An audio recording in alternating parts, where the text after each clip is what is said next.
Bonjour à tous. Pour cet épisode de Résonance, nous sommes joints aux étudiants de première année en soins infirmiers de Bourges pour leur visite guidée du musée de l'Hospice Saint-Roch, situé à Issoudun. Ce lieu, entre histoire, culture et médecine, a offert aux apprenants l'occasion de découvrir l'évolution des pratiques soignantes à travers les siècles. Cette initiative a été organisée par Delphine Angelotti, Laetitia Vandenbuck et Sophie Rabineau, formatrice en soins infirmiers sur le campus de Bourges. Pour commencer, nous avons recueilli le point de vue des guides, qui, grâce à leurs interventions, jouent un rôle de passeur entre les pratiques du passé et les visiteurs, et dans ce cas de futurs professionnels de santé. Est-ce que vous pouvez vous présenter? Patrice Moreau, je suis conservateur, directeur de l'établissement, donc du musée de l'Hospice Saint-Roch. Anne-Grésie-Aveline, je suis assistante de conservation et chargée de communication et de médiation. Pouvez-vous nous présenter votre site en quelques mots? Le musée de l'Hospice Saint-Roch en fait regroupe deux parties distinctes mais complémentaires.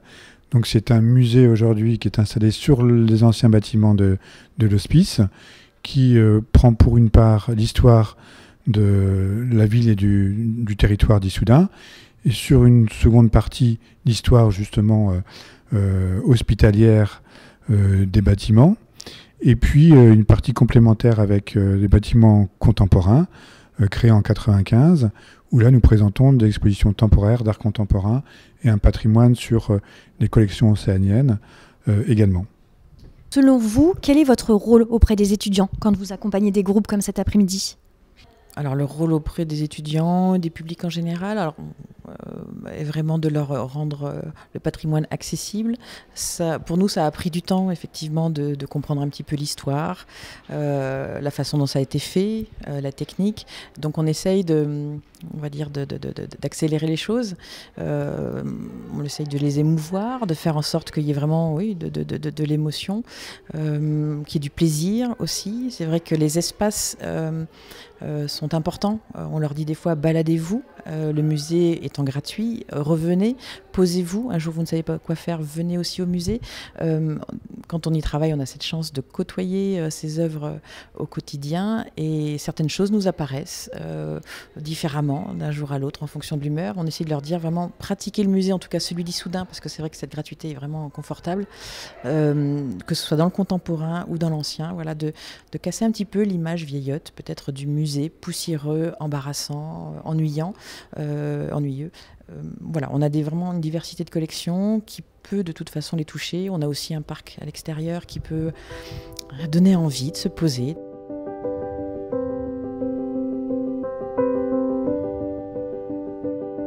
Les étudiants nous parlent ensuite de leur expérience et de ce qu'ils ont retenu de cette visite. Les liens entre médecine et culture, l'impact des contextes historiques sur les soins dispensés, ainsi que leur découverte de l'apothicarerie et d'autres aspects de la médecine d'autrefois. Qu'est-ce que vous retenez de cette visite? Que c'était vraiment très instructif, surtout au niveau de les anciennes pratiques qu'il y avait autour des soins. C'était pas le métier encore d'infirmier, c'était essentiellement des soins, où ils n'avaient pas forcément de grandes connaissances comme aujourd'hui on a, et c'est très intéressant de savoir ce qu'ils faisaient avant. Eh bien, disons que c'était assez intéressant. Ça m'a permis en fait de faire les liens entre ce que je fais aujourd'hui et ce qui était la médecine d'avant. Ce que j'ai aimé durant cette visite, c'est que c'était très complet. On nous a présenté des outils qu'on n'a pas aujourd'hui. Donc en faisant le comparatif entre ce qu'il y avait avant et aujourd'hui, on voit que c'est des méthodes complètement différentes. On nous a aussi appris qu'à l'époque, on soignait peut-être pas forcément avec des médicaments, mais plus avec des plantes, avec des résines, avec des huiles essentielles. On nous a présenté plein de pièces, on nous a aussi présenté des maquettes pour qu'on puisse se projeter sur une pièce vide, comment elle était avant. Je trouve que c'était très complet, c'était bien expliqué. On a été accompagnés du début à la fin et c'était bien. On s'en sort avec plus de connaissances. C'est ce qui vous a marqué de la visite? Moi, ce qui m'a le plus surpris, c'est quand elle a dit que anciennement, c'était les barbiers qui faisaient, comment ça s'appelle déjà, l'amputation. Alors sur le coup, c'est vrai que c'est surprenant, mais pas tant que ça quand on sait que ils sont assez précis et méticuleux dans leur travail. Et comparé à aujourd'hui, ça serait pas possible du tout. D'autres que j'ai retenu de cette visite, c'est que je vois qu'il y a un grand investissement pour que tout soit préservé jusqu'ici. Et aujourd'hui, j'ai apprécié la présentatrice, comment elle nous a présenté tout et ce qui est vraiment, elle est cultivée et puis elle est impliquée. et nous a transmis cette connaissance. Et ça me motive que, voilà, dans mes études, moi aussi, il faut que je sois bien appliqué et que je puisse bien assimiler et qu'ainsi je puisse constituer une ressource pour les générations futures. Moi, je trouvais que c'était important de faire cette visite parce que du coup, on a pu découvrir un peu nos ancêtres en fait, de ce qu'on faisait avant. Et c'est vrai que c'est très intéressant déjà de voir en fonction, déjà rien que les salles de soins, de voir qu'ils étaient tous à côté alors qu'ils n'avaient pas forcément la même maladie. Alors que maintenant, les infections croisées, on en a peur, enfin un peu. Donc c'est vrai que j'ai bien aimé. Ce que j'ai retenu de cette visite, c'est les couveuses. Le fait que les enfants étaient, si on peut dire, abandonnés par leurs parents dans des couveuses de manière anonyme, qu'ils pouvaient les retrouver aussi quelques années plus tard quand leurs conditions étaient plus stables, en leur apportant un bout de tissu qui était découpé en deux, que du coup l'établissement gardait. Ils pouvaient du coup ramener la moitié pour prouver que c'était bien les parents ou alors un morceau de feuille. Quelle comparaison vous pouvez faire avec les pratiques modernes ? J'essaie de dire qu'en fait, les médicaments qu'on utilise dans la vie de tous les jours, ils ne sont pas faits comme ça dans les usines, quoi. Et qu'en fait, il y a une culture qui a été faite à côté, et qui a eu beaucoup de recherches, et qu'en fait, c'est grâce à ça qu'on a aujourd'hui en fait des traitements efficaces. On avait certaines croyances sur des remèdes qui aujourd'hui, on n'en utilise plus. Après, mais bon, donc on voit quand même la précarité déjà à l'ancienne, comment dans les salles de soins les infirmières pratiquaient les soins. Comment la découverte de l'apothicarie vous a-t-elle permis de mieux comprendre les pratiques médicales et pharmaceutiques d'autrefois ? Et qu'est-ce qui est important pour vous ? Que c'était bien rangé, c'était bien renseigné et c'était vraiment une véritable monographie qui était donnée pour chaque produit, quel était le mélange, à quoi ça servait. Et j'ai vu aussi qu'il y avait un grand investissement parce que c'était à les propres frais que les gens pouvaient vouloir tenir l'officine. Ils allaient jusqu'à Orléans et un peu plus loin pour chercher les produits, les ramener et assurer les mélanges. Et j'ai apprécié l'investissement, mais aussi l'organisation. Et suite à cette visite, quelle comparaison vous pouvez faire avec les pratiques modernes ? Les instruments qu'on utilisait, les matériaux d'amputation, on se met à la place des patients de l'autre temps. Je veux dire. Quand on les amputait donc, du membre sans anesthésie, sans rien du tout, on imagine bien la douleur qu'ils ressentaient.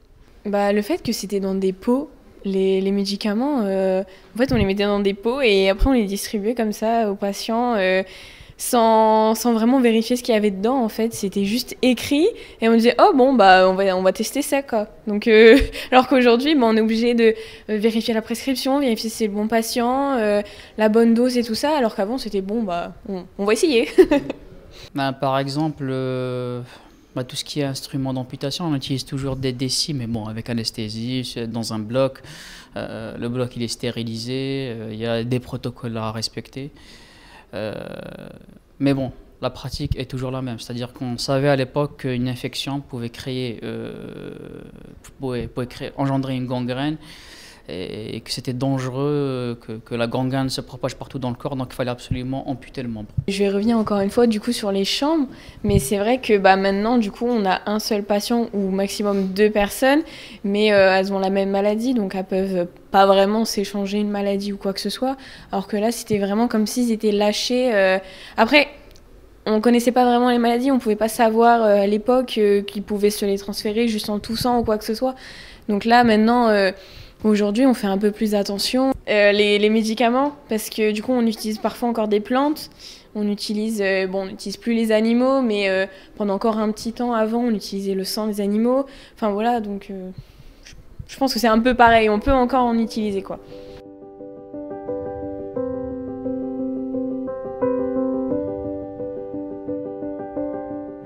Les formatrices nous partagent également leur vision pédagogique de cette visite. Les apports d'un cours hors les murs, en quoi cette expérience a permis une approche différente, et peut-être changer la vision des étudiants sur l'évolution du traitement des soins.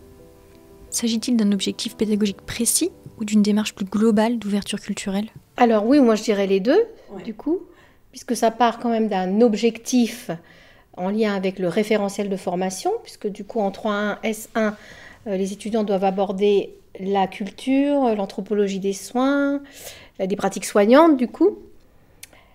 Et de toute façon, on aurait été obligé de l'aborder sous une forme ou une autre. Donc on a choisi cette forme-là pour allier une ouverture d'esprit sur la culture soignante qui soit peut-être plus abordable que si on avait fait un CM ou si on avait travaillé à partir d'un TD. Et puis en même temps, eh bien, ça permettait aussi de développer la curiosité de nos étudiants, l'ouverture vers la culture.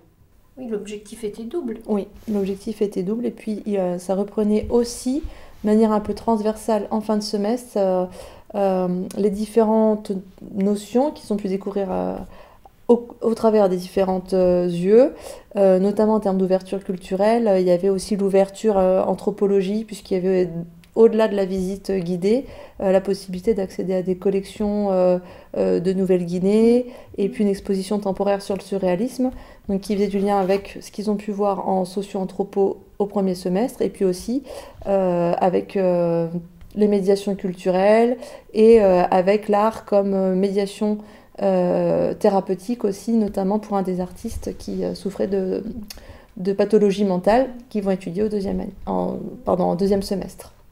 Et puis du coup des liens aussi vers le corps, les représentations du corps, parce que du coup dans le surréalisme, on aborde tous ces éléments-là aussi finalement. Et quels sont les liens entre le contenu de la visite et les enseignements en formation soins infirmiers ? Alors beaucoup de liens, du coup, notamment avec les yeux du semestre 1. C'était aussi ça qu'on voulait privilégier, puisque du coup le semestre 1, on découvre le raisonnement clinique, la prise en charge globale des patients, mais du coup d'où vient cette prise en charge globale des patients? Est-ce que c'est un concept nouveau ou pas? Ils abordent aussi tout ce qui va être l'hygiène, donc on voulait aussi leur montrer, les faire réfléchir sur l'évolution des pratiques soignantes en termes d'hygiène, ce que ça a apporté dans la prise en charge des patients.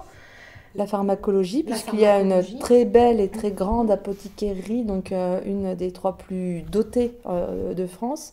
Et grâce à la visite guidée, en plus, ils ont pu avoir, je crois, assez largement les commentaires sur à la fois l'usage des différents contenants, l'organisation, mais aussi les intentions thérapeutiques avec les connaissances empiriques de l'époque.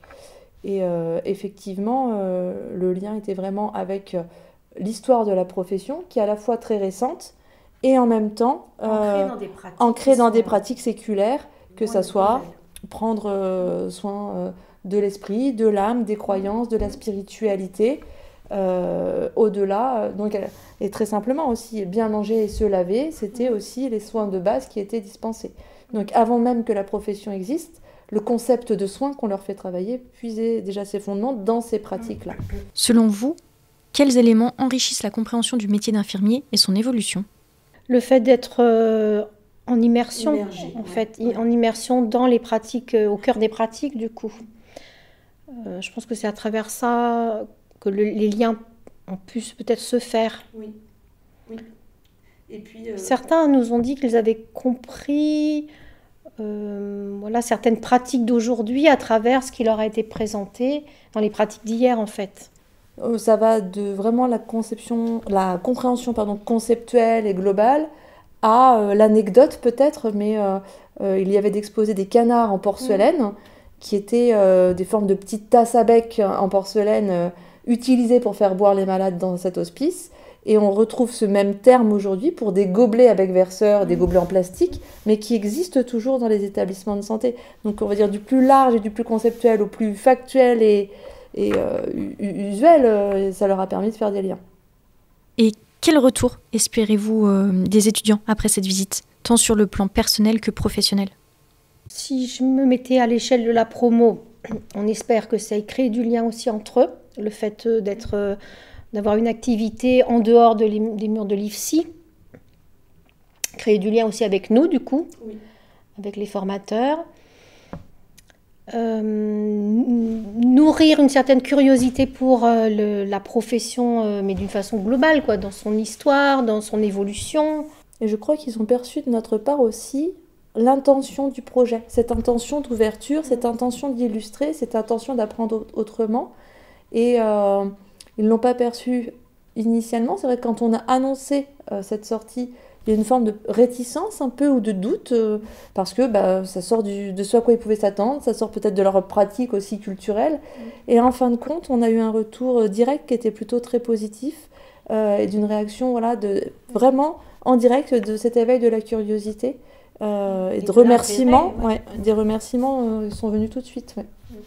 Est-ce que vous tous, vous avez un petit mot à donner à vos formatrices qui ont organisé cette visite? Merci beaucoup, c'était hyper intéressant. En vrai, pour ceux qui sont intéressés, ça vaut le coup, je trouve, et qu'ils n'hésitent pas à le refaire du coup pour les prochaines années. Moi, je tiens aussi à les remercier parce que c'était peut-être plus intéressant que faire le TD sur table.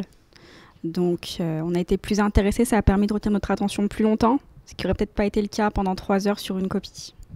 Je les remercie beaucoup d'avoir organisé cette visite parce qu'on était en immersion dans le réel, et plus que sur une table à l'imaginer de façon virtuelle. Et aussi, je vois que c'est un grand investissement qui a été fait. Nous les remercions et c'est à renouveler. Donc, on a passé de bons moments instructifs, on a appris énormément de choses sur l'histoire de cet hospice. Moi je leur dirais merci parce que vraiment c'est très bien et puis moi j'aime bien un peu l'histoire et tout ça donc franchement c'était très intéressant et à refaire. Oui. Oui, en fait c'était très intéressant au lieu de rester par exemple à l'amphithéâtre en train de suivre par exemple le cours. Là on est dans le réel, on voit tout, on touche, on observe, on a un guide qui est spécialisé dans ça, donc oui, à refaire. En fait ça m'a permis de changer ma vision de comment je vois la médecine et en fait, ça me motive encore de vouloir continuer dans ma formation.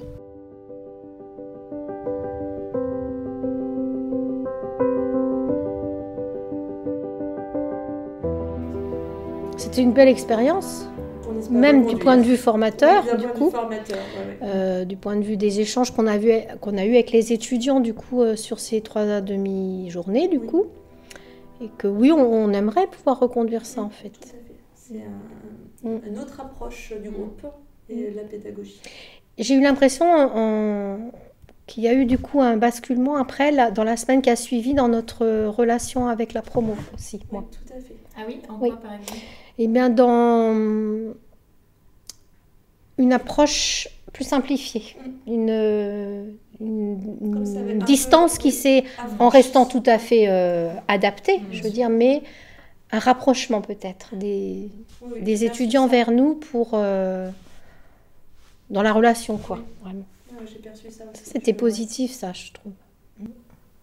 Je ne dirais rien de mieux. Je complète effectivement. Je pense qu'on a passé beaucoup d'heures avec eux tout le semestre pour des sujets des fois un peu théoriques et justement qui leur pesaient parce qu'ils n'avaient pas envie d'aborder certaines méthodologies, certaines théories. Et du coup, ils nous ont vus aussi autrement et ils ont peut-être perçu aussi la finalité de tout ce qu'on a voulu leur transmettre pendant un semestre. Et ils sont rapprochés de nous. Ça, c'est effectivement tout à fait perceptible. Cette visite a permis aux étudiants de découvrir l'évolution des soins et de mieux comprendre les pratiques médicales. À travers leurs témoignages et les perspectives des formatrices et guides, cette expérience a enrichi leur vision du métier d'infirmier.